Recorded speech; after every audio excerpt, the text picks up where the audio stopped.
Good evening and welcome to our regularly scheduled meeting of the Rossmoor Community Services District Board. I'd like to start with the roll call, Ms. Deering. Director Kahlert?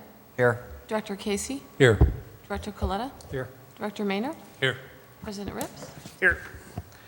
In a moment, we'll stand for the Pledge of Allegiance, but as we know, this past Sunday was 9/11, and as we've had our flags at half-mast to honor those who lost their lives during on 9/11 10 years ago. After we say the Pledge of Allegiance, so we can have a moment of silence. So if everybody can please rise and join us.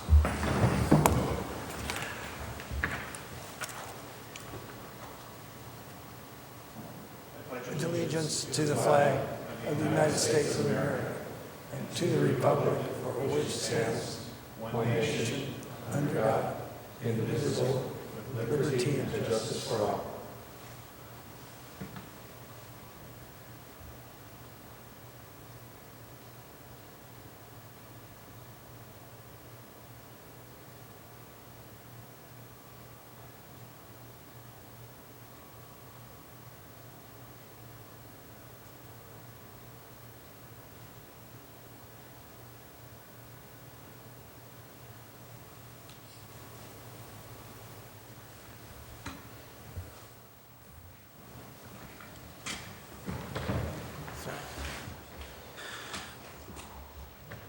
Thank you.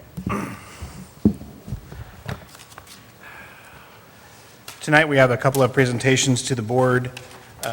First, we have Justin Walden here tonight from Probolsky Research to give us a presentation. Mr. Taboada, do you have anything to start us off with that?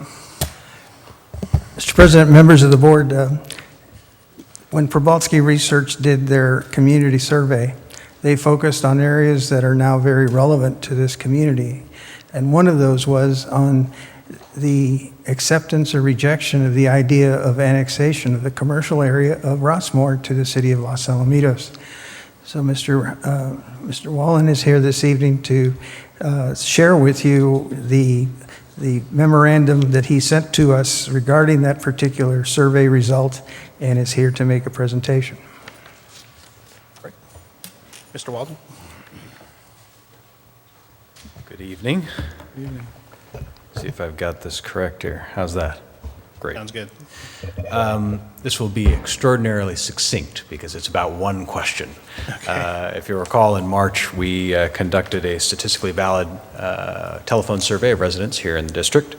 And one question that we asked in particular was about this sales tax producing portion of the community.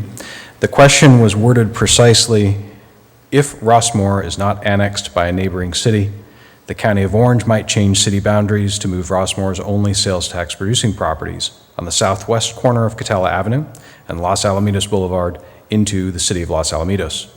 Do you approve or disapprove of the county changing city boundaries so that Rossmoor's only sales tax producing properties become part of the city of Los Alamitos? And 82% of respondents disapproved of that action. We always follow up and ask the degree of strength of emotion. Do you strongly approve? Do you somewhat disapprove? And of those that disapproved, nearly 90%, about 88%, strongly disapproved. It's an extraordinarily large number. Clearly, the community is set against this. It's not a matter of question, and that kind of number doesn't change. Unless something dramatic in the community has happened over the past 5 months. If you have any questions, I'd be happy to answer them. The only thing I'd like you to underscore is that I hear you correctly, it was 88.2% strongly disapproved? That's correct. So if you take that, if that's of those who disapproved, 88.2%. If you just say of all of the respondents, 74% strongly disapproved.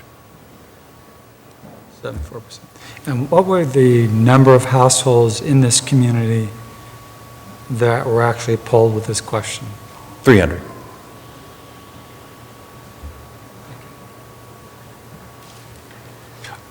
One last thing, and I think we've actually covered this previously, but of the 8.3% of the folks who approved, of what they're attempting to do? Was there any other comments about reasons or the strength of their approval, like they felt it was a good idea, or was it just approve or disapprove, and if they approved, you just left it at that? You know, I didn't pull out the numbers of strongly approved or somewhat approved. I can certainly get those to you. They're in the cross tabs, which I don't have with me right now. But it's such a minute number. It's Almost not worth talking about when it's that small a number? Is Yes. that what I'm hearing, if I can Yeah. make that interpretation? Absolutely. It's just Okay. very, very small. We did not do the follow-up question of why on this particular Right. thing. And when you have intensity like this, it would be interesting, but not particularly useful. It's just a very small group of people. Thank you. Director Caleb? No, I have nothing to say. Okay. Mr. President, members of the board, why this is so important is that at the time that an annexation attempt were to be made by the city of Los Alamitos with an application to LAFCO, LAFCO would have to consider community input into this process. And I think that we have here the strongest case possible to take to LAFCO, indicating what the community's thoughts and feelings are about this particular proposal. Very often we're told that, well, there's no indication of community support for this or that proposal that you bring before LAFCO. I think in this case, we clearly have indication of strong community disapproval of what is contemplated. So this survey could be used as documentation for our communities. As part of our presentation to LAFCO, if this matter does reach LAFCO, then yes, of course. Great. Thank you. Thank you, Mr. Walden. Appreciate it. Our next presentation is from Captain Gallivan from the Orange County Sheriff's Department. Mr. Tabois, do you have any? Sir? I was saying the next presentation is from Captain Gallivan from the Orange County Sheriff's Department. Yes, sir.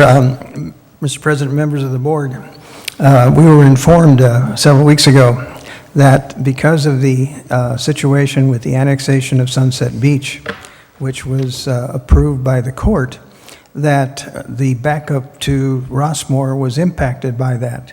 And we felt that it was important that the public hear from the Sheriff's Department precisely on how they intend to back up Rossmoor now that Sunset Beach is out of the equation. So Captain Gallivan is here to make that presentation. Thank you for being here tonight. This my is pleasure. definitely of interest to our community, so take it away. Well, good evening. Great to be back. On August 29th, as we all know, the process had begun well over a year ago for Sunset Beach to be annexed by the city of Huntington Beach. And one of the major concerns when the talks first started was how is that going to impact the community of Rossmoor? And as most people are aware, especially in the daytime hours, there's a car in Sunset Beach and there's a car in Rossmoor, and they basically back each other up. If there's a call in Sunset Beach, the Rossmoor car backs him up, and the same if there's a call in Rossmoor. Well, what we've done, again, as of August 29th, Huntington Beach took over law enforcement services for Sunset Beach, and that day, nothing changed in Rossmoor. What we've done is we've taken that day shift, what was a Sunset Beach car, and made him a West County relief car. What that means to Rossmoor is the Rossmoor car has a built-in backup deputy who's assigned to the West County area. If, for instance, Rossmoor needs a backup, that car that used to be Sunset Beach is now the backup car for Rossmoor. If Rossmoor car, let's say, has a court appearance or has to go to jail, take somebody to jail and is going to be out of service, well, we have a built-in car that will come to Rossmoor, the relief car, and maintain a presence in Rossmoor during that time. So we actually, manpower-wise, it hasn't changed, but coverage, the overlapping schedule, that early car, what we call it, the Relief West County car, is actually used to come in service at 6 a.m. and go straight out to Sunset Beach.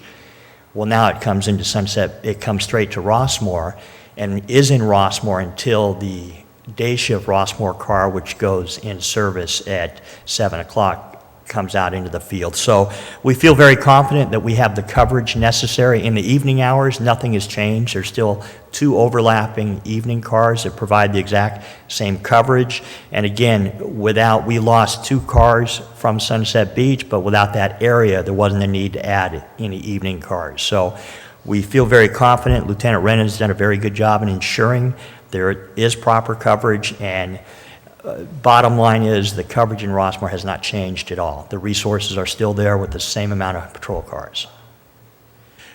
When you say like the West County area, what does that mean? The West County area is the unincorporated areas of West County, which include now Rossmoor, unincorporated Anaheim, and Midway City, and also Fountain Valley, the small pocket there. So just intuitively, if, it sounds to me like our backup could come from much further away, potentially, than it was at Sunset Beach. So it sounds to me like, if they were at Sunset Beach and they had to come here, geographically, it's very close. If they're in some of these other areas and then having to come out here to be our backup, it seems like that there could be a large delay before they got here. Well, the West County relief car has been instructed by Lieutenant Wren. Its main responsibility is to be available to back up the Rossmoor deputy. So where in the past that backup has come from Sunset, you're going to see times where you're going to see 2 patrol cars in here on day shift, because that relief car can go here, it can go to Anaheim, but basically it depends on the radio traffic, the activity. If we're seeing a trend of daytime crimes in Rossmoor, you're going to see that relief car in Rossmoor with the Rossmoor deputy. So it's all about Lieutenant Wren keeping an eye on the trends, what's going on, but he's made it very clear that the primary responsibility for that relief car and its main purpose is to provide a backup to the Rossmoor deputy. But yes, is it possible it may come from Anaheim at times? Yes. How far in Anaheim? Because Anaheim can stretch way out past the 91. I mean, that's 30, that could be 30 The unincorporated area, basically the area, I'd say, generally speaking, is Magnolia and Catella. Within a couple miles of that area is where our main island, really, the majority of the population, our patrol area is, right adjacent to Stanton. Okay. So it's basically a straight shot down Catella. That would seem to indicate, since Sunset Beach is not exactly right next door, that maybe there's like an even trade-off, because that seems like about an equal amount of distance. It is very close. And For again, both. it depends on traffic. Yeah. But we're looking at it as pretty much an even trade. We don't think it's going to be that big of a difference as far as response times for the backup. Good. So when the Rossmoor car has to back up the relief car, how far would we, or the sheriff that's here, conceivably have to go if the situation was reversed? Well, if the backup car, generally speaking, the backup car is either, if he's in Anaheim, there's an Anaheim car to back him up. Oh, okay. If he's in Midway City, there's a Midway City car to back him up. So the area cars, generally speaking, unless there's an emergency or an unusual activity, they will remain in their assigned areas. Okay. So generally speaking, the relief car will be backed up by the area that its activity is generated. I have a couple of follow-ups. You mentioned something tonight that I've never picked up on before, and that is you mentioned Fountain Valley. Apparently there's a portion of Fountain Valley, Well, Miles Square Park, Mile Square Park. correct, That's a county park, so that's how you get jurisdiction. correct. Because that's way out there, in my view. It's not real close. That's true. And then with regards to West Anaheim or the unincorporated area of Anaheim, how does that footprint compare to, say, Rossmoor? Is it the same acreage, smaller? How would you characterize it? And again, myself and numbers, I can never remember numbers, but Just approximately. generally speaking, there's several small pockets. There's not one area that is Not one comparable. contiguous area? Exactly. There's small residential pockets, anywhere from area of Magnolia and Catella to Gilbert and Ball, that general area, but nothing that's even comparable to the size of Rossmoor. They're very small pockets of residential areas. Okay, so the unincorporated area of Anaheim deputy sort of leapfrogs from areas to Island. area. Correct. And would that area as a whole, though, be larger than Rossmoor? I would say if you put all the residential areas together, no. And I can have Lieutenant Wren provide you the population at a later date if you're interested, but I do not believe, just guessing, that it would be comparable to Rossmoor.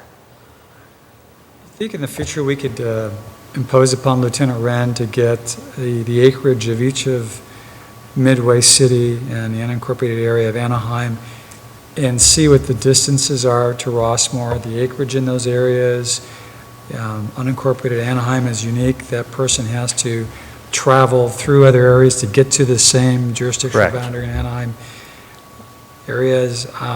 So we get a feel for the true distance one could really be traveling, even if it was the relief car that's, say, in West Anaheim, but maybe at the most furthest point. So when you see it, you actually get a better feel for it. Yeah, that wouldn't be a problem at all. Lieutenant Wren would have that information available. And then likewise, I'd be curious to see what the crime statistics are like for those areas, how they contrast to Rossmoor. We'll see that you have that at the next meeting. I mean, it would give us a better level of comfort to know that, you know what, they're right.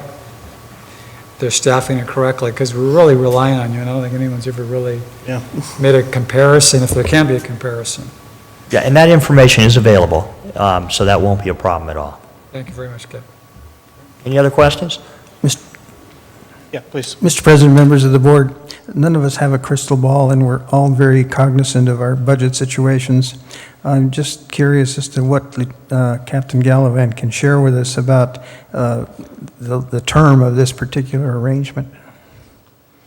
What I can tell you, there's been no talk of removing that car. The sheriff, her number one priority, like all of us, is public safety. You said it perfectly, none of us have a crystal ball, but I can honestly state there's been no talk of eliminating that relief car or coverage to Rossmoor. And I think communication is a key. If we start hearing that kind of talk, or if the budget situation starts becoming a real major issue with our service, that'd be something that'd be relayed. We're not going to keep any secrets. If we see something coming down the pike, or if we have some concerns about us providing coverage, that'll be something we definitely relay to the board. As a follow-up, just to make what appears to be obvious, transparent here, if the West County Relief Deputy, this new floater, that's funded till, I presume, the end of this fiscal year, is not funded in the new fiscal year 2012-2013, and yet the staffing in Rossmoor remained the same during the daytime and the same in the evening. And if there really was a need for backup during the day or night, beyond what the staffing is available, is it correct the only other vehicles would be available would be driving from Santa Ana? Well, the backup would come from the, if they're in the field, it'd be from Anaheim, Midway City. In an emergency situation, they could come from Stanton. As always, we have a mutual aid agreement with all Orange County law enforcement agencies. But yeah, True sheriff staff would have to travel from either Stanton, Anaheim, or Midway City. or Santa Ana. Correct. And the staffing in Stanton is how many deputies generally? Depending on the shift, I think on a day shift, I'm just estimating they have approximately 4 deputies. And it being a contract city, the only time they would leave is in an emergency because they're paid for by the city. In the evening, it jumps up when both early and evening shifts are there, approximately 7 deputies. Thank you very much, Captain. Thank you. So contract cities have more jurisdiction in keeping their sheriffs in their communities? It's the same general principle, but the resources, the city gets what they paid for. If they contract for X amount of deputies, just like any other city, they stay in that city unless there's a mutual, basically it's the same type of mutual aid situation. Okay. All right, thank you. Thank you very much. Thank you.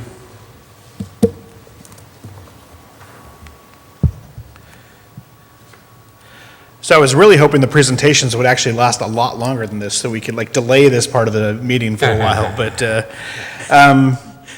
we're now to a point where we're going to be electing board officers. I unfortunately need to step down as president due to some family issues. It's clearly been just an honor for me to be, it is an honor for me to be part of the board. My wife and I love this community, and for me to be able to give back to the community is just tremendous for us, and it's really been an honor for me to be the president. And although it was somewhat of an easy, it was also a very difficult decision that I needed to make to step down. So at this point I am stepping down, and I will be opening up for nominations for the office of president for the RCSD board. And Mr. Tabwada, am I allowed to make a nomination since now I'm officially Yes, out? sir. As the chair, you have that privilege. Well, thank you. Then I actually would like to nominate Director Coletta. I could think of no better person really in our community to step into the seat and to lead us through some of these challenging times that we're facing with annexation and latent powers and other things. So go wholeheartedly nominate Mr. Director Coletta. I'll second. Are there any additional nominations at this time? All right, so we'll close nominations and then, yes? I'm sorry. Did you want to nominate somebody? So we'll have is it a vote by acclamation at this point? You have a choice of a roll call vote or election by acclamation.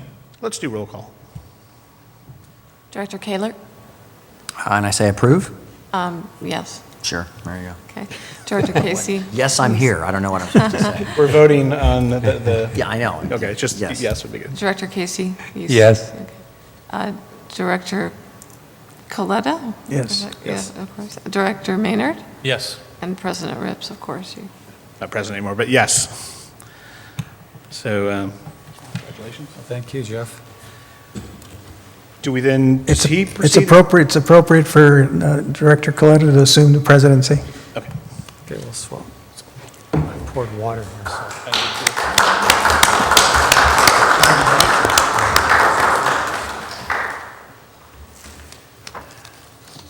I don't know if you're applauding me moving out or him moving in, but thanks. We don't want to know.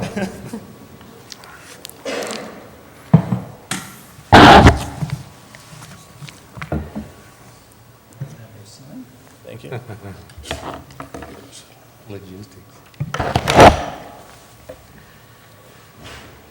Director Coletta, you're literally assuming the hot seat. That's feel where it. that's I where the feel it. lights shine I brightly. feel it. Much cooler over here. Well, at the outset, let me say thank you very much and your vote of confidence to each of you. And President Rips, I know it was bittersweet. It's wonderful to be able to be with your family, and that's where your priorities are, and you recognize that, and I'm glad that you're able to do that, and you recognize that, and we do pray for your wife and your family, and that during this challenging time, that there is strength and God's hand on your family. Thank you. And Appreciate we it. thank you for all of your service up through this point in time. It's been a pleasure to sit next to you and an honor. At this time, I guess Mr. Tabawada commenced with the fact that I can't hold two seats. We need to take the time to elect a couple of other officers, and I believe the protocol is the same. That's We correct, take sir. nominations for... Open nominations for the office of First Vice President. So at this time, why don't we open it up to the board, and if anyone would like to nominate someone for first vice president, now's the time. I would like to nominate Jeffrey, if he's up for it. He did such a great job, and he's always great to have on board on such a position. So I nominate Jeffrey. Okay, I'll second. okay, there's a second. Shall we do the same protocol? You need to close nominations if there are no other nominations. Close the nominations at this time. And Ms. Deering, you want to poll? Director Kaler? Yes. Director Casey? Yes. Director Rips? Yes. Director Maynard? Yes. And President Coletta? Yes. All right, And You guys can applaud now, too. That's okay. okay, so we have a second vice president, so that will remain the same. No need to do anything I didn't do further. that, so Mr. Casey, yours. Would you like to kick me out? No, we relish you. Thank you. So let's proceed.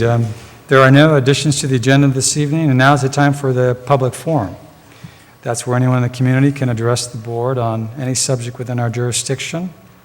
However, unfortunately, we're not able to act on what you should discuss with us, take any action, but we can comment. And if you can, this evening, limit it to 3 minutes in respect and acknowledgement of your colleagues that are also in the room, so that everyone will have an opportunity to speak this, so chooses. So at this time, we'll open it up. If you would come to the podium, state your first and last name. I believe there's somewhere for you to write your first and last name. And just tell us you live here and far away.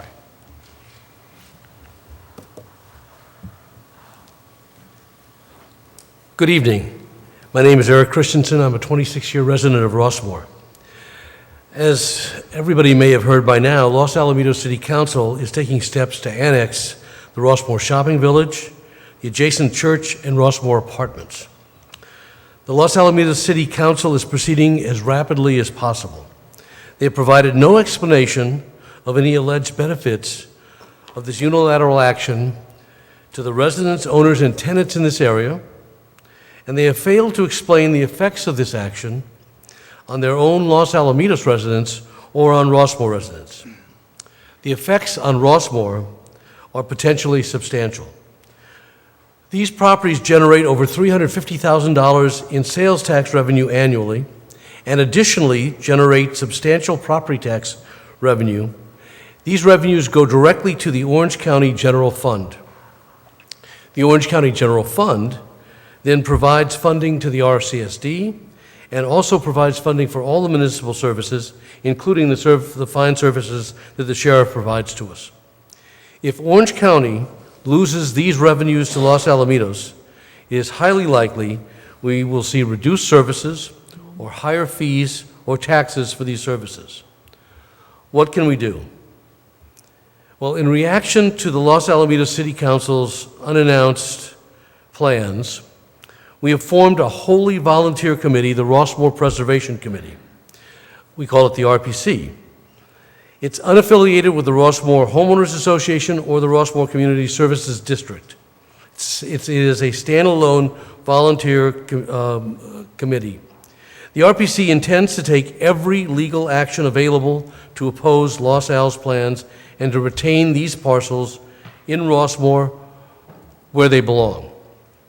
Now is not the time for Rossmoor to be divided. Now is the time for us to come together to preserve our community. We encourage everyone listening tonight to patronize the businesses in the Rossmoor Shopping Village. These are our businesses. And to tell the store manager that you're from Rossmoor and that you appreciate them being in Rossmoor and you want them to stay in Rossmoor. And if you want to keep them in Rossmoor, you can join the RPC. It's free, there's no fee. All you need to do now is send us an email. Currently, we're setting up our website. It should be up next week. In the meantime, you can send an email to rpc@rossmoor-rha.org. Thank you very much, I appreciate it. Eric, could you repeat that one more time so that everyone... Sure, the email address currently is rpc@rossmoor-rha.org. Thank you. Thank you.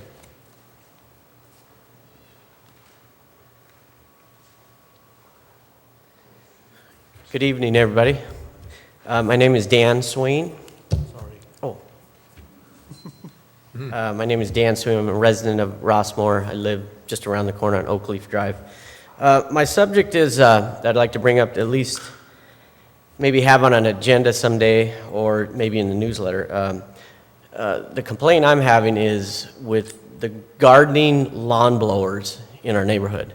I've never really taken note of this in the past, but in the past year and a half now, I've changed my work schedule. So I'm at home a lot more than I have been in the past. So what I've been realizing is the dust that's been generated in our neighborhood isn't just from the freeway that everybody thinks, but it's from these lawn blowers. And on my street between Wednesday and Friday, it is absolutely out of control. So my house, I leave the windows open, and we love the windows open. But on Wednesday through Friday, don't do it. You'll be dusting all your furniture.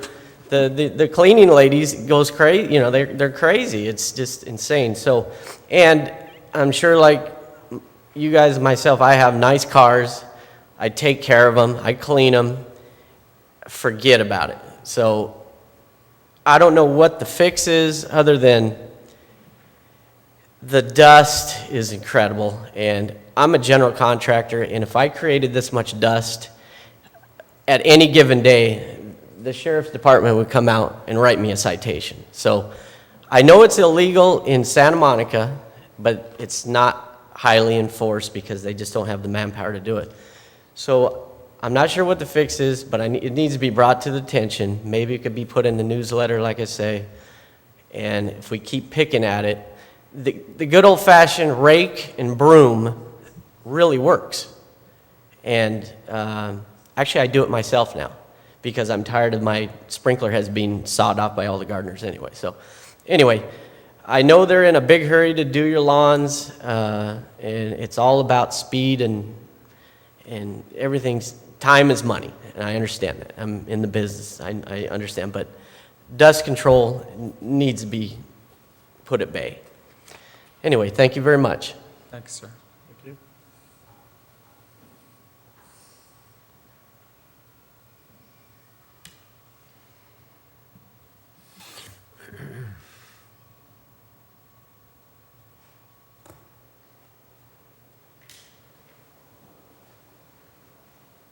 Anyone else that, sir?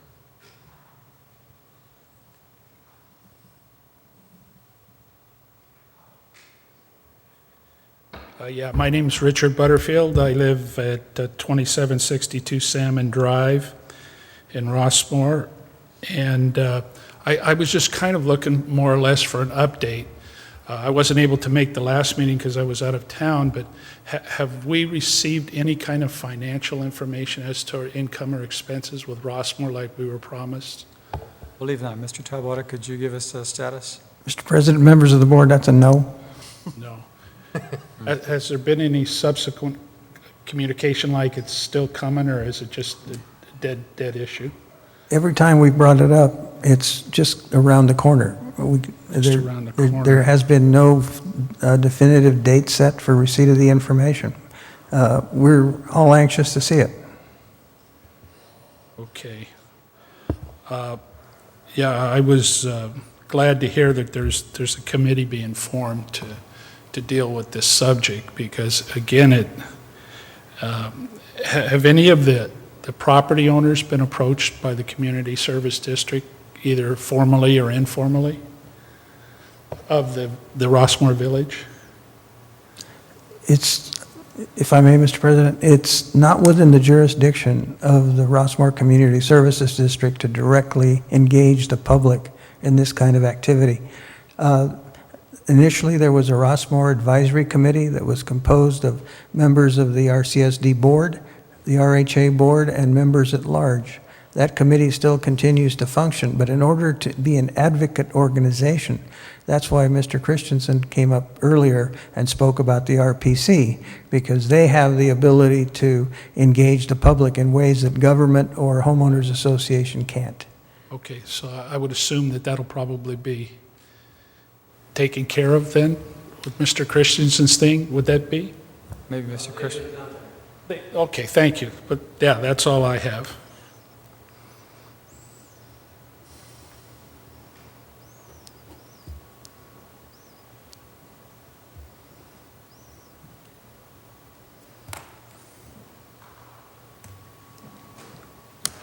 Anyone else? All right, we'll move on. Then thank you very much for those that came forward. Reports to the board. Mr. Taboada, there's a general manager's item. Mr. President, members of the board, this is agenda item D1, which is a report on governance. This will be basically a summary of actions previously taken. The board met at a special meeting on September 1st. That meeting wasn't recorded, so I'm going to take this opportunity to update you and the public on actions taken at that particular meeting and on other issues of governments. At that special meeting, you directed me to move ahead with the relocation of the sheriff's office in Rush Park to Rossmoor Park. Major reason for the relocation was the increased activity in and around Rossmoor Park, but also to more strategically be in place to patrol the business community at the northeast corner of Rossmoor. And that relocation process is underway. I'm working with the county now to create a new donor agreement in order to facilitate that move, and I'll keep you updated on progress with that particular move.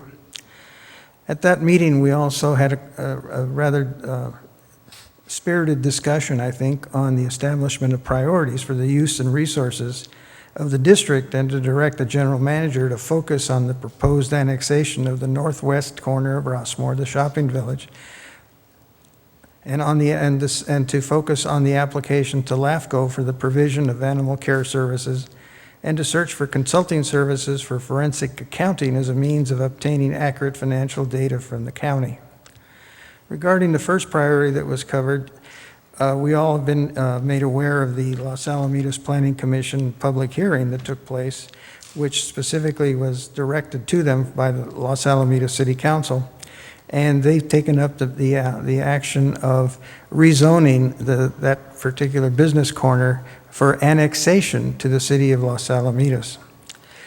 We're not exactly clear what their next move is, but we're tracking it, and I'll keep the board informed on future actions. There's currently nothing agendized for either the Los Alamitos City Council or their Planning Commission with regard to this particular issue. Another development is the recent ruling on the Sunset Beach annexation case, and Captain Gallivan was here and reported on that, and I believe that that is sufficient discussion on that particular subject. Moving on to the board's second priority, progress on latent powers. The district now has the fiscal data for animal control for the last 4 years from Orange County. The data which is attached shows several things. First, that OC Animal Care operates almost as an enterprise. Of its $18 million operating budget, all but $150,000 is generated from fees for services. The remainder, or 0.83%, are county general fund monies. Thus, the numbers provided by OC Animal Care are considered reliable for estimating the true cost of animal care services for the county and for Rossmoor. And based on a 4-year average of the cost over revenue, it seems reasonable to assume that at least in this case, Rossmoor is being subsidized an average amount of about $8,100 per year. The numbers are also consistent with the CFA estimates provided in the 2007-2008 CFA during the incorporation phase. Therefore, the assumption of latent powers for this service would relieve the county of at least that amount by transferring the responsibility to Rossmoor. The challenge for the district will be to convince LAFCO that Rossmoor has the fiscal and managerial wherewithal to provide and pay for that service. A first step in this regard is obtain a formal agreement with Long Beach Animal Care for these services. I am currently working with Long Beach Animal Care on a proposal from them to provide those services, but it's quite an arduous process that they have to go through in order to present us with a formal proposal, and I await that proposal from them. I have provided you with a copy of the City of Los Alamitos contract with Long Beach Animal Care, and it gives you a good basis for comparing how they operate and the estimated service needs and corresponding revenues for fees for that city. Based on Rossmoor's history, the amount that would need to be factored into the Rossmoor fee schedule for us to contract with Long Beach Animal Care would be in the $8,000 or $9,000 range, a figure which is clearly within the fiscal capability of the district and more than likely would be recovered from fees collected for services provided by Long Beach Animal Care. The second test before LAFCO would be to provide that prove that the district has the financial capacity for paying those services. And I've attached for you a document which spells out what the cost over, revenue over cost is on an annual basis for the last 4 years, with an average of $29,033 on that 4-year average. That is the net amount after we subtract out of the general fund fund balance, transfers to Fund 40 for capital projects and for other expenses not covered in the general fund. So there is clearly capacity within the district's budget to pay for that service. Now, Supervisor Morlock has stated on several occasions that latent powers do not pencil out. And I believe our analysis speaks to the contrary, at least with regard to animal care services. With regard to other latent powers, the district directed me to do additional due diligence and come back at a later date with figures and recommendations on those two particular latent powers for police services and for refuse collection. Moreover, the district can pay for any net costs without resorting to reserves or additional fees other than those which would be adopted with respect to the Long Beach Animal Care Agreement. These are user fees which Rossmoor now pays to OC Animal Care Services based on their fee schedule. And once we receive the formal agreement, then we can proceed with making application to LAFCO. Regarding the board's priority for identifying consulting services for forensic accountant, assuming we get numbers from the county sometime this year, that this is underway and will be submitted for the board's approval as soon as the search is completed. Mr. President, members of the board, that's my update on governance, and I stand ready to answer your questions. All right, we open up to the board at this time. Anyone would like to? Mr. President, members of the board, I included in your package the agenda report from that August 22nd Los Alamitos Planning Commission meeting so that you and the public could be fully aware of the resources that are being dedicated by Los Alamitos to accomplish their objective. Their capabilities are extraordinary compared to what we here in Rossmoor have at our disposal. They clearly are moving swiftly and with dotting the i's and crossing the t's on the general amendment planning process. Okay. Can we start out with the board here, see if there's any comments or discussion we'd like to enter into today before we consider any direction, if at all, to the manager? Anyone want to start out? I have nothing at this time. Got nothing. A couple of questions, Mr. Taboada. There's a lot of materials in part of this package D1, the report to the board that you've just summarized. Are these materials concerning the August 22nd, 2011 Los Alamitos Planning Commission scanned in our website for people to access, download if they so choose? Mr. President, members of the board, you can simply access the City of Los Alamitos website, and those documents are there available. I just recently accessed the minutes of the September 1 board meeting, and so I'll make those available to you as soon as possible. All right, so the answer is no. This is not a part of the OCSD website, but our minutes from the September 1st special RCSD meeting is. Yes, that's correct. Okay. All right. You stated here in your opening recommendation to provide direction to you. You've stated you still do not have a proposal from the City of Long Beach due to their vetting process that's internally taking place.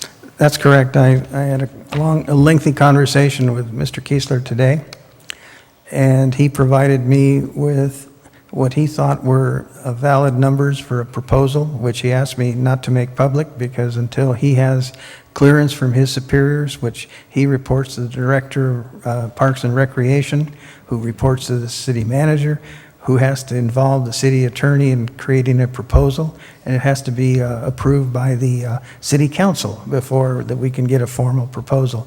And the reason for that is because they provide services to a number of cities. And each of those cities, and including the SPCA at the Long Beach Animal Care Center, have input into the process, and they want to be sure that including any other jurisdiction within their family will not result in an adverse financial impact to each of those jurisdictions. So it is a lengthy process. I suspect that we would have something in time for your November board meeting. Do you think it would be of any benefit to us to have access to the contract between the city of Long Beach and the city of Seal Beach for these various services for animal control?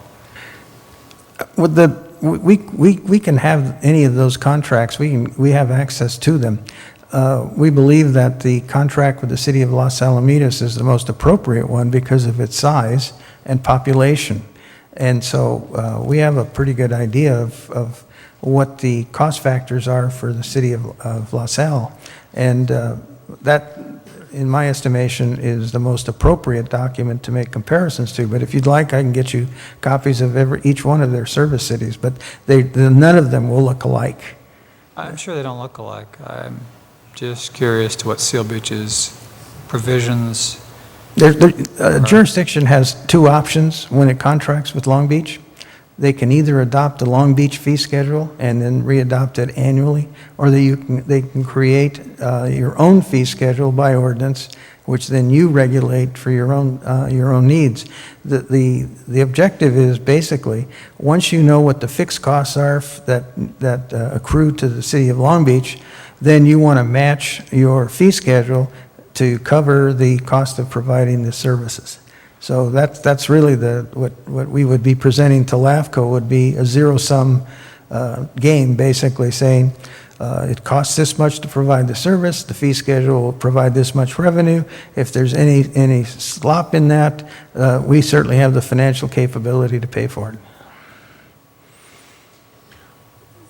I have one question. Well, first, let me say that the steps you took in terms of putting this document together, in terms of the information on costs, on the steps that we're taking, I think that it's excellent. Thank you. And the other thing I have to say, or the question is, it's like regarding when we get the final okay, let's say there's city council votes, and let's assume that they say that they can handle this and they will agree to a contract.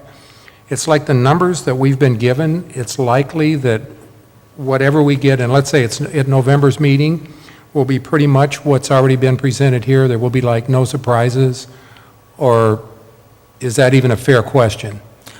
Well, as I stated, we have estimates now or there will be estimates of what it'll cost to provide the services to Rossmoor. We have as a gauge what OC Animal Care currently has provided to us, Right. what the city of Los Alamitos currently pays and receives. So, and we know what our revenue over expense is for the last 4 years, and it's all within a very reasonable range. So the trick is, if you will, is for us to be able to match a fee schedule that you adopt, or adopt the Long Beach Animal Care fee schedule that will match the cost of service so that we try to zero it out. The idea is not to have to pay anything. Oh, precisely. No, I mean, I'm saying in terms of the numbers, it looks like it pencils out perfectly. Well, I have... As long as there's, nothing to surprise us. Well, as I said, we have the CFA data from 07, 08. We have the OC Animal Care data for the last 4 years. We have other data from Los Al and from Long Beach that seems to be in the same ballpark. Okay, that sounds good to me. Of course, that's half the battle. Then we have to convince LAFCO. Well, I think the other half of the battle is LAFCO, or if not more so. All right, any other comments by the board? No? All right, this is just going to be received, filed, no direction to Mr. Taboada at this time. We'll wait until November to see what develops. We now move to the consent calendar, and this is the opportunity where any director, should they like, to remove from the consent calendar an item that's permissive. If I don't hear anything from anyone, we do have one. Okay, Mr. Maynard? On the roll call, it needs to reflect that I was at the meeting. We have Director Casey twice, and I'm not on there. I was there. I didn't notice On- that. On what, on special meeting? Special meeting or the regular meeting? Regular meeting, Tuesday, August 9th, 2011. My name's not on the roll call. Okay. We'll certainly add it. Pardon? We'll certainly add it. Let's add it, yes. Other ministerial or substantive comments? Okay. All right. Given no other director requested to remove an item, I think it's appropriate for us to take a vote on the consent calendar as a whole. Items 1, subparts A and B, 2 and 3. All in favor, please say aye. Aye. Any opposed? Motion carries, no opposition. There's no public hearing. Now we go to Resolution G1. Mr. Taboada, please. Mr. President, members of the board, we were asked on several occasions by the public and by individual members of the board if we had ever taken a formal position with regard to the Rossmoor Shopping Village. Certainly, each of you individually and collectively at previous meetings have expressed your concerns about that intended annexation of that shopping district. So what I have before you is a resolution that expresses hopefully the sentiment of the board with regard to that proposed action. So when members of the public or any other governmental agency or any other party wants to know where this district stands with regard to this, this resolution, I think, accomplishes that objective. We would certainly do a press release on it if you approve it. What Kathy has just passed out to you is a revised resolution 1109-13-01, which is a resolution of the Board of Directors of the Rossmoor Community Service District opposing the annexation of the Rossmoor Shopping Village by the City of Los Alamitos. And the reason it's revised is because when our General Counsel read over my proposal to you as to your sentiments, he felt that there was verbiage in there that might not be sustainable, and therefore, what is before you is his recommended language for this particular resolution. And if, with your approval, we will certainly disseminate this widely. Okay, any discussion on the Resolution 1109-1301 that was just passed out to us?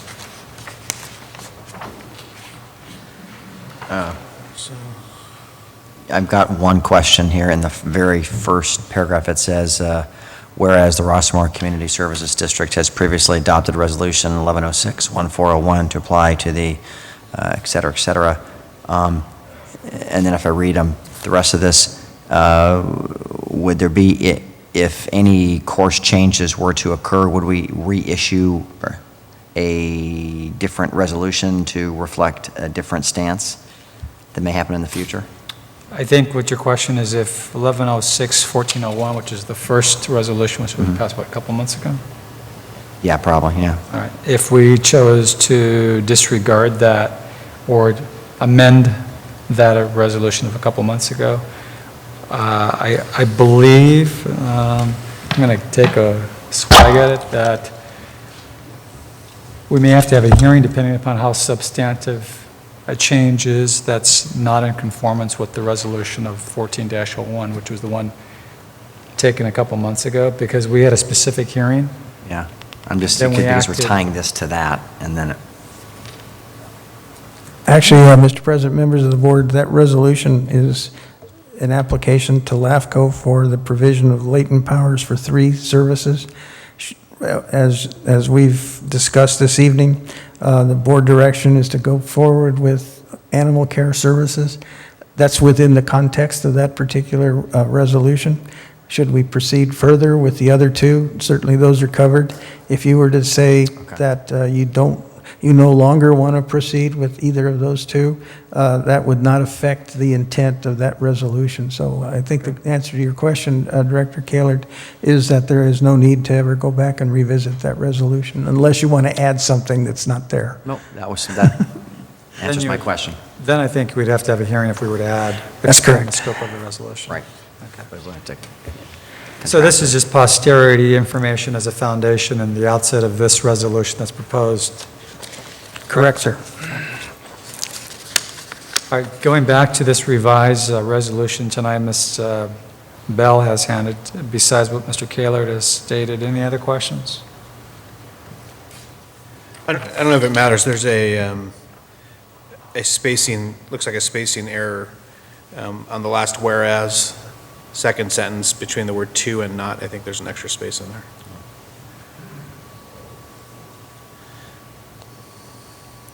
Spell check didn't kick it. It's all right. I just, so when President Coletta signs it, we'll have a clean copy there. Any other typos or anything that appears? No, everything looks fine to me, other than to say that it is definitely in our best interest to take this stand as stated in the document.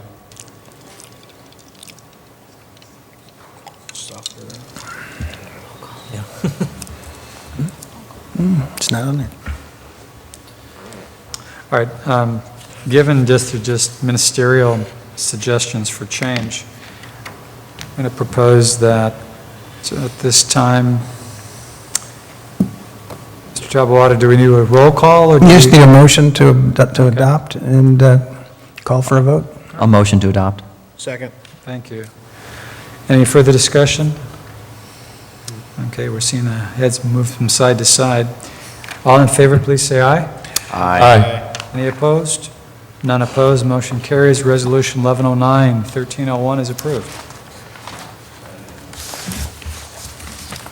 Now we move to, there are no, Before we move on, Yes, sir. President Coletta, should we formally state that this should be put on the website and issue a formal press release and with good. copies sent to various agencies and things that matter? I don't know. We've We're adopted it, prepared, but there's we're gotta be prepared to do communication. that. is the board in favor of what Mr. Kaler says? Yes. Absolutely. Okay. All right, so it's going to be going to the local press. Would that include the Orange County Register? Include everyone we can Get it reach out and published? touch. Just to, Okay. And the website?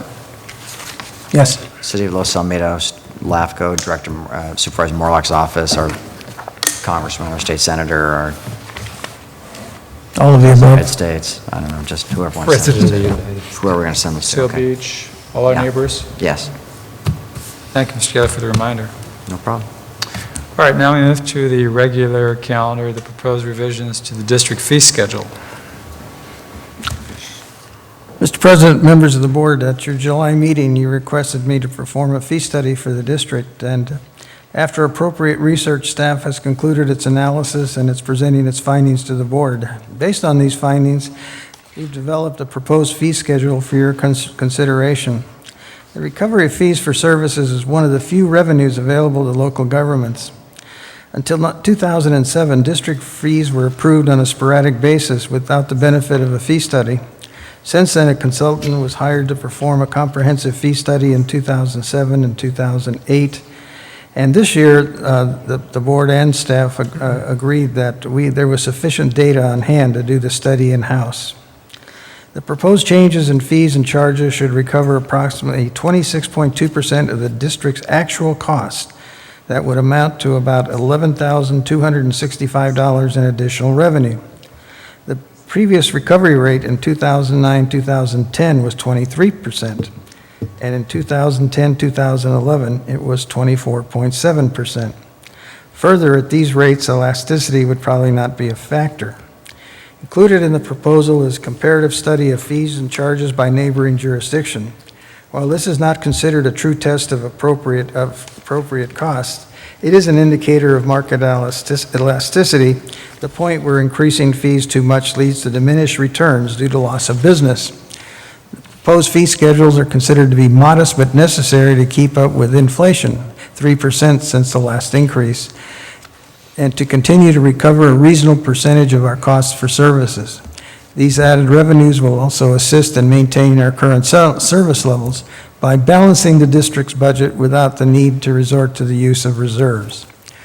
I provided to you a schedule of the changes to the proposed fee schedule, and I stand ready to address any one of these that you have questions about.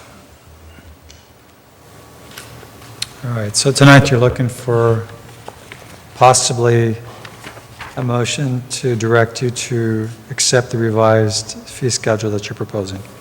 Is that correct? Yes, sir.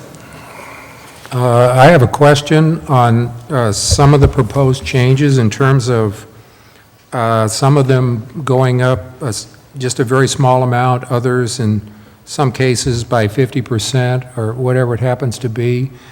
I was just curious if the reason that these changes are such that they are, was it because of neighboring communities in terms of what they're charging versus what we were, or the fact that we feel that based on the way we're changing these, that we will still have the community using the facilities just as much as they did before? So I just was curious exactly how all that factored in when you made the decisions that you did. Well, as you stated, Director Casey, the comparative study with neighboring jurisdictions is something that every jurisdiction does when it considers revising its fee schedule. Of course. You want to stay within the market. And elasticity is that factor that says if you raise your rates too much, you lose business. Right. Well, when you're at 26 or 27% recovery, you're nowhere near what the cost of providing that service is.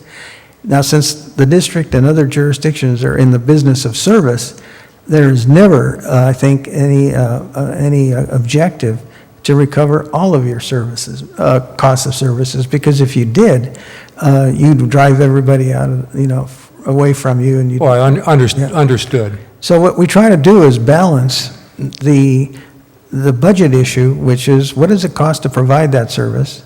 What is the inflation rate? If you read carefully the agenda item, it basically speaks to a 3% inflation factor, and we're raising these rates overall by that amount. So technically, this fee schedule was only keeping up with inflation. As you recall, when you approved salary increases for staff last July, I believe, it was a 3% increase, which was based, again, on inflation. And so you do the market study, you see where everybody else is, you see where you compare that to where you are. We have data from previous consulting service agreement or studies that indicate the work hours required to perform that service. And we attempt then to factor in things which through experience we know are creating a heavier workload than was initially contemplated. For instance, when we did the fee study in '07 and again in '08, there was no reservations for picnics. That has now consumed a great deal of staff resources to administer that particular activity. So when you factor things like that into it, you average out those activities which have not generated much of an increase, and coupled with those that are now new and demonstrate to us that we need to better recover some of our costs, you come up with what are recommended changes that you average out to a reasonable number. And that reasonable number is about 3% overall, which again, if you tie it to inflation, it's a very reasonable recommendation. But it does take into account those areas where we do have difficulties, picnic reservations being one. those picnic reservations have resulted in groups of 100, 150, 200 people coming to a picnic at a park. So we're recommending that you institute fees for an event attendant, for groups larger than, I think it's 150, over 100. Well, yeah, it was 100. Yeah, 150. And additional deposits for staff time when staff gets called out on overtime or whatever to attend to an issue that is generated by that activity. So all of those things are factored into our recommendations. It's not a crystal ball, but there is a lot of intuitive elements that go into creating this particular fee schedule.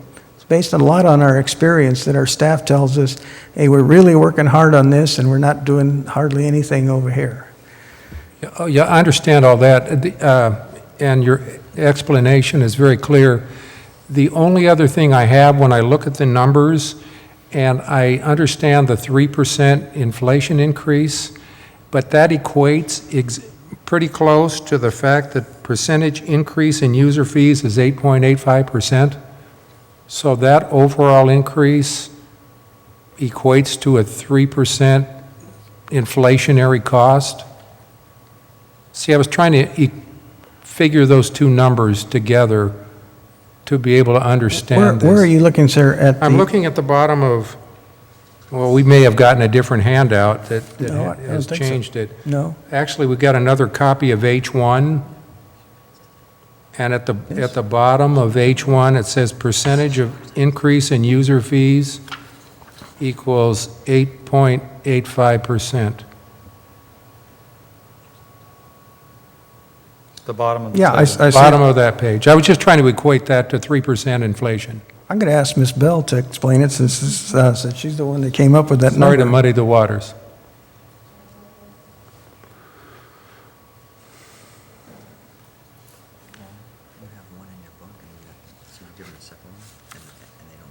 No, they're the same.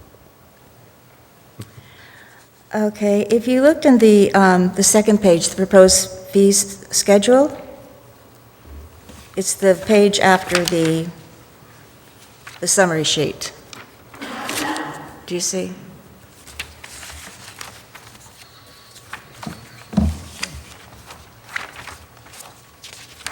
It would be this one right here. Can you see this? Okay. It says the proposed fee schedule. Right, Okay, that'll have a breakdown of all the different fees, how we changed them, correct. with a Yes, different percentage. Right, Okay, now, basically what that is that there are a lot of just 3%. sure. However, like the tennis has gone up to 23%. And that was basically, we went from an hour and a half to an hour, and then we rounded the number off so that it would be an even amount. Understood. So it's just not 3% across. If you look down here, you'll see all the different percentages that we have raised. Right, and I understand all that, but what I'm saying is, it looks like H1 is some kind of a composite, H1 is exactly the same yeah? one that you have here. However, I noticed when we transferred it over to the computer, the second page, there was an error there. So that's the same one, it just has the actual number. Nothing else has changed. What is the 8.85%? That's what I'm at the trying to bottom of that page Okay, determine. represent? That's what he's trying to figure out. percentage in user fees, if you take the second page, and you see all of them, it's just an average, it's an average across, that the percentage of the fees are going to go 8.85% up. Some of them go up 3%, some of them go up 50%. Right. But the average is 8.85. Director Casey, I think that the confusion is that Ms. Bell is pointing to statistical changes based Yeah. on percentages. Is it a When weighted I- average, or is that just excuse me, straight flat? I'm sorry, sir. The number that I'm citing to you as the 3% increase is the, what am I, It was there. The cost of living increase No, no, on the... no, no, no, no. Oh, okay. The 3%, it was cited as the overall increase based on inflation. The 8.6% is the recovery rate. It's an increase of Okay. 8.85% recovery of costs. Right. Now, I now see I see the difference now. That's fine. It took me a while, but I'm satisfied. thank you. Thank you. Mr. Tapwater, I do have a couple questions. With the proposed recovery rate of 26.2%, how does that compare in best practices with other community districts in their recovery rates? Are we getting closer? Should we be happy about this? Where does 26.2 kind of put us on a chart? Well, actually, we don't know what the recovery rate is for other cities. All we can do is compare service to service, tennis to tennis, fields to fields. We have no idea what their overall recovery rate is because we don't typically review their fee studies, which would be an enormous task. I'm also looking at a summary sheet that someone put together. Refunds will not be given for event attendant fee for cancellations made less than 10 business days prior to the event. Do we have a trend that we have a lot of cancellations? Not typically, sir. So we didn't have a lot of cancellations? Not that I'm aware of, but we've had some, and in those cases, we've already asked someone to be employed to be an event attendant, and we feel obligated within a 10-day period to carry forth on their, on that obligation. So that's the reason for including that particular provision. So, Mr. Tabwada, if I read this correctly, out of the projected $529,791 cost for 2011, 2012, if I subtract out the, no, I'm sorry, I'm going to start this over.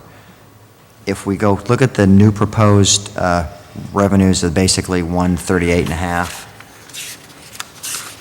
and we subtract out the 127 out of that, we have a increase in revenues of about 11.2 from 10.11 to 11.12. Out of that 11.265, the vast majority delta is coming from this wall sign permit fee, $96.50, that we did not have before, right? Or the $1,000. So I guess I didn't do my math right. $1,000. Can you tell me what this wall sign permit is? It's a new fee that we're generating? What the district allows the public to use are banners on our signature wall at 4 locations. Up to now, that has been a no-fee cost permit. And the reasoning behind that is that the residents of Rossmoor are paying for that wall, and if they want to use it for that purpose, and it's an allowable use by the district, that it was considered okay to simply absorb the full cost of that. What has happened, however, is that the competition for wall space has grown to the point where we need a way to more or less manage the demand for that particular service. And also, it is a labor-intensive process for staff to, first of all, issue the permit, then and make certain then that the people whose banners go up correctly, that they're taken down when they need to be taken down, when somebody else has already permitted space and so on. So we're using staff, particularly on weekends, an awful lot to control those particular activities on signs. And then we have other people who simply slap a sign on top of one that's already permitted. So the theory here is that if we have a nominal charge to administer that, we will recover some of our costs and we'll be better able to administer that particular program. Thank you. Any other comments? Yeah, I just want to say that, first of all, thank you both for doing all the research and work with this. I find the fee increases to be not only fair for the district, but also keep them in line with, really with the market value of what other people are paying in other communities. And I think I'm very comfortable with what's being presented. Director Rips? That's me. Thank you for that, but the credit goes to Emily and to Kathy and to Liz for working on this. I'm just making the presentation. Well, thank you to the group. I appreciate it. My sentiments are the increases are very modest. Well, Mr. Casey referred to the numbers of percentage-wise, 50% and 100%. You have to take into consideration that those quantum leaps, if you will, by looking at that number 50% and 100% change, is for the picnic sites. And you gave the basis to support it. It was a new product available, I believe, last calendar year. It's not very old as far as the service available. We put it out there. It is attractive to the community, residents and non-residents, and as such, I think it's appropriate to try to recover the cost of wear and tear of those products. They're not going to be with us forever. I imagine they're composed of wood and they deteriorate. So then I look at the other increase, and that's to a riser or a stand. And it's gone like from $10 to $15, and I was just wondering, I guess the demand is so high for the risers in the stand. We have many presentations. For instance, this Thursday, we'll have an OCTA working group forum. There'll be maybe 100 people in the auditorium here. We'll set up the screen, we'll set up a projector, we'll set up the podium. We'll do a number of things to facilitate that activity. We're not charging them because they're a governmental agency, so we recover our costs indirectly through other ways. Other applicants. Well, I do have one comment, though. Staff is recommending that for the purpose of reserving a picnic site, that only a resident be able to do that. And the reason for that is because the demand is so high that many residents are being foreclosed from their use of those reservation sites because people are coming in 6 months, 3 months ahead of time making those reservations. And if someone from the community all of a sudden says, gee, wouldn't it be nice to have a picnic in 6 weeks, there's no availability.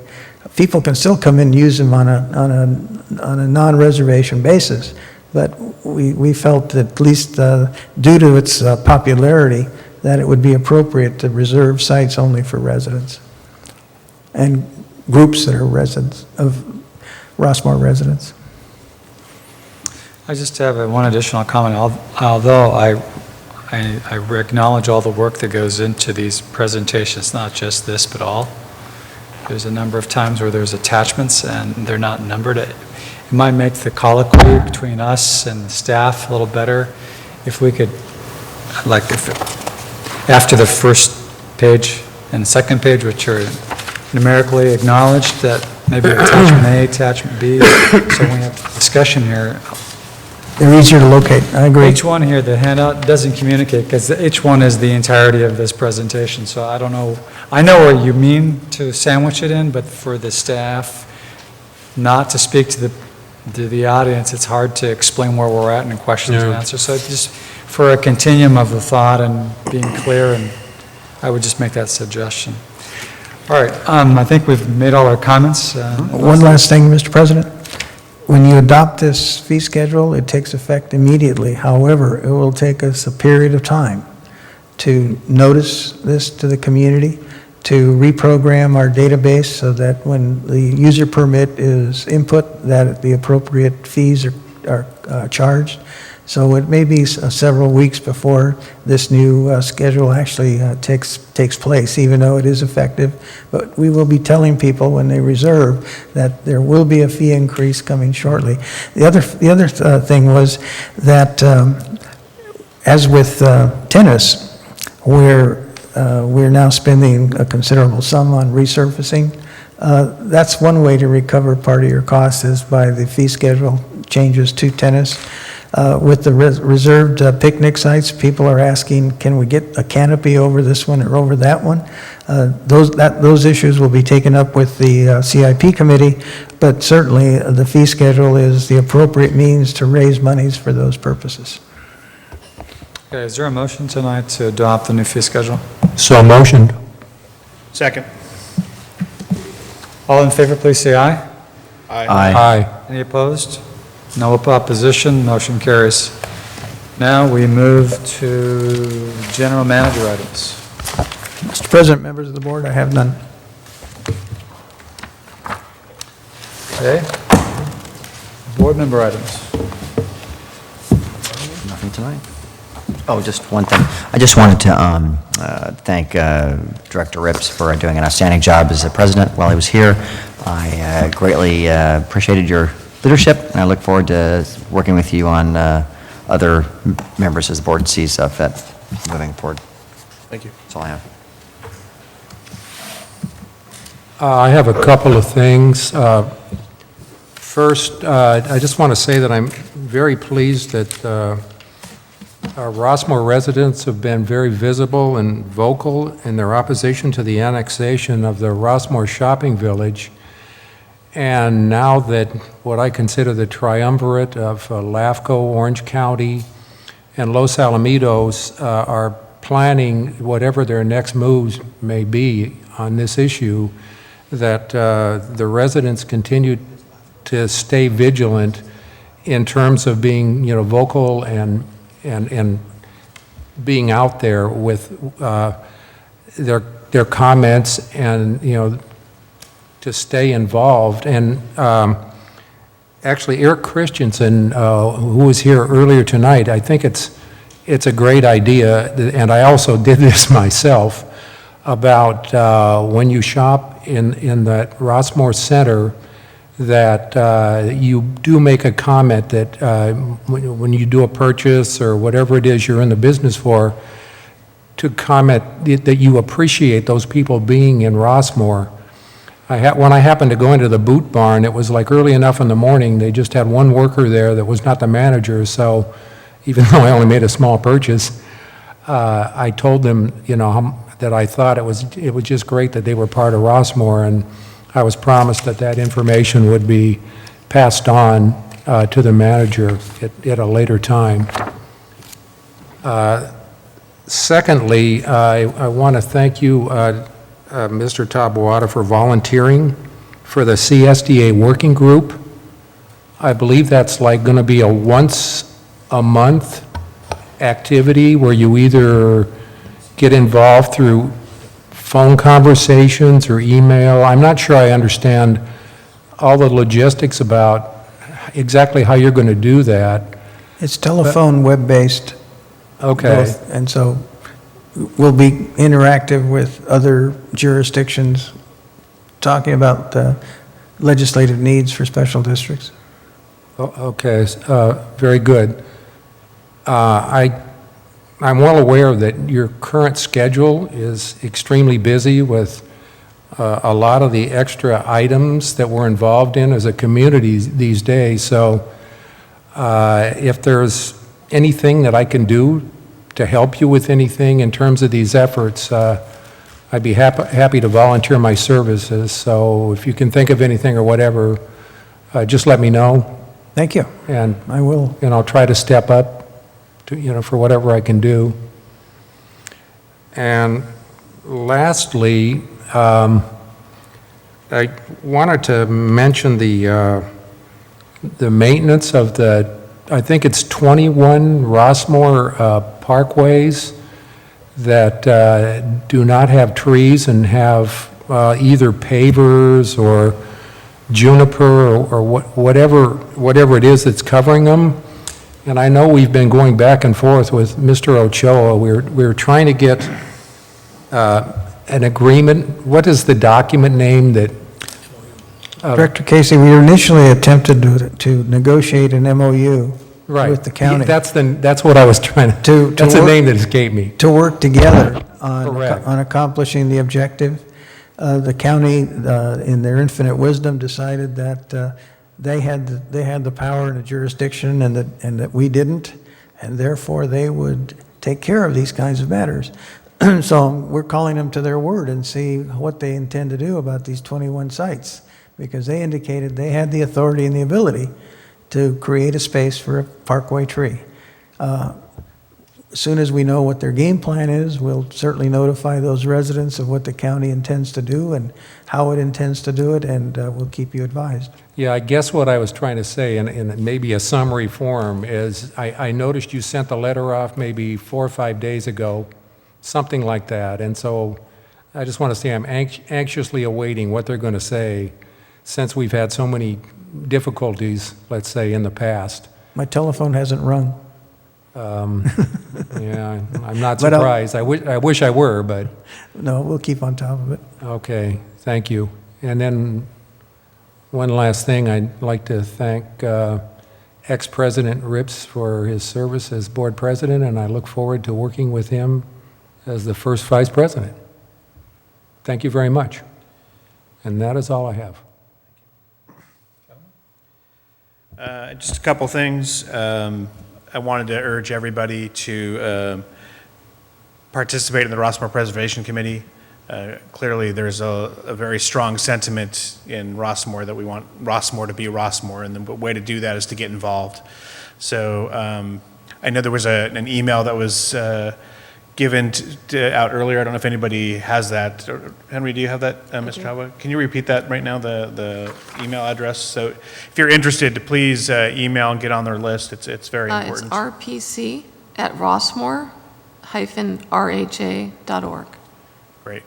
So really now more than ever, if you care about the community, which everybody here does based on the results of the survey, get involved, and that's a great way to get involved. Second thing I just wanted to mention is school year just started, and I really want to remind the residents to take heed of all the students, the kids that are riding their bikes to school, walking to school, to drive slowly and carefully. And parents, please remind your children that when they're walking and riding their bikes, that they also should be careful and mindful of the cars that are on the road. We really want this to be a safe year for our students, and it's up to all of us, parents and drivers, to make sure that happens. So please remind your children, and just keep a vigilant eye out as you're driving to work and home from work. That's it. I, like the rest of the board, want to thank Jeffrey for a great job. You did a class job. You're a great leader. How you get people involved and let people speak, very openness, and I want to thank you for that. Thank you. I also want to congratulate Alfred. We look forward to your leadership and your wisdom, especially in these times. And I also want to state what everyone else has stated is Rossmoor is a special place. It means a lot to everyone. So the more vocal we are to the threats that are out there, the better. Joining the preservation, they can use as many soldiers on the street, if you will, handing out flyers, because I believe that there's still the majority of Rossmoor is unaware of the threats that exist out there, of annexation, of not only the corner, but other aspects of the quality of our life. So get out, tell your friends, support our local businesses, and let's keep this great community together. This should be a time that we all come together under one purpose, and that's to preserve the Rossmoor way. Thanks. Thank you, gentlemen. I couldn't say it any better. I think Mr. Christensen alluded to the meeting this week, September 15th, Thursday night. Is that correct? I'm not sure. I think that's true, yes. I think he alluded I just to- read it today, so I'm almost 100% sure that's correct. Do you know where the meeting location is? I only remembered one thing. It's usually at the community center, I believe. The Rossmoor Community Center? I believe so. And I believe it's going to be at 7 p.m., I believe. So that would be this Thursday, so like my colleagues, I would encourage everyone to please attend. It isn't just Mr. Christensen that bears the flag and leads the charge. We appreciate and we relish each of the residents as you shop at the Rossmoor Shopping Village, making sure they know you live in Rossmoor, you are spending your money here in Rossmoor Shopping Village and you appreciate them, and that they know that there's a purpose for the taxes they pay. It comes from your pocket into their pocket, and part goes back to the county for services, back to this community, which has caused it to be a very relished bedroom community. We drive the real property costs. It isn't Los Alamitos, it's us. We set the standard. We set a good standard and a very fair standard, and there's a lot of pride and ownership that has consisted well over 55 years now. And when you think of an urban forest, you think of San Marino, you think of parts of South Pasadena, you think of Rossmoor. That's a very mature community, and it's been a well taken care of community, and it's because the people take pride in what they have. And so I just encourage you to support the Rossmoor Preservation Committee. On the topic of trees, Mr. Taboada, how is Mr. Reynolds doing with regards to our Hallmark Street, Wallingsford and Rutha Lane? Right at that corner there, we lost 2 mature trees in the last 90 days. And those 2 sites on Wallingsford, directly across from the parking lot of the Bethlehem Lutheran Church, those parkways on the west side of Wallingsford are vacant from Ruthie Lane, mid-block. Do we know what is planned, if at all? He's been on vacation, or was on vacation for several weeks, and since he's been back, I've not touched bases with him on that, but thank you for the alert. I'll get that to you. It'd be wonderful to see that the species that's planted is the type of hallmark tree in Rossmoor, as opposed to some of the more recent species that really don't have a canopy that we see in some of the more mature sites. And I know they're 24-inch box trees that are going in now. But there's some species that really lend to that nice umbrella. So when you come down a thoroughfare in Rossmoor, you get hit with, you're almost in Disneyland. You know, you kind of forget where you're at. You leave the boundaries of the major boulevards and you come into our track, and you can feel the weight drop off of you.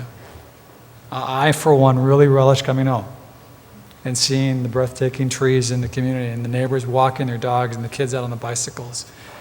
And I think the trees add to that ambiance and atmosphere. So if we can pick some nice species for our big hallmark streets, it'd be nice. I agree. Other than that, I have nothing else. We have no closed sessions, so motion to adjourn, anyone? Motion. Second? Okay, all in favor, say aye. Aye. Aye.